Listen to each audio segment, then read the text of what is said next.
পরিবার বা আপনজনদের সাথে নিরিবিলিতে সমুদ্রের ধারে একটা উইকেন্ড কাটানোর সেরা জায়গা তাজপুর। আমরাও রিসেন্টলি ঘুরে আসলাম তাজপুর থেকে। আর তাজপুরে গিয়ে আমরা ছিলাম সি ফেসিং রিসর্ট তটরেখা বিচ রিসর্টে। এই রিসর্টের সব থেকে বড় আকর্ষণ ছিল এর প্রাইভেট শ্যাক।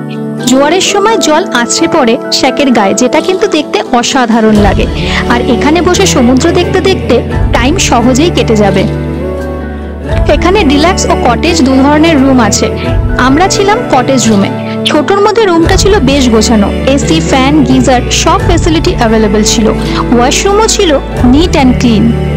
রিসর্টে কোনো সুইমিং পুল নেই, তবে একটা জায়গা করা আছে যেখানে জোয়ারের সময় সমুদ্রের জল রিসর্ট অবধি চলে আসে, আর সেখানে অনায়াসেই স্নান করা যায়। রিসর্টটির চারপাশে রয়েছে প্রচুর গাছ, আর রিল্যাক্স করার জন্য রয়েছে গাছের মধ্যে বাঁধা দোলনা। পার্কিং এরও সুবিধা রয়েছে এখানে, আর রিসর্টের নিজস্ব রেস্টুরেন্টও আছে। আপনারাও তাজপুর আসলে এই রিসর্টটিতে থাকতে পারেন। বাকি সব ডিটেলস আপনারা ব্লগে পেয়ে যাবেন।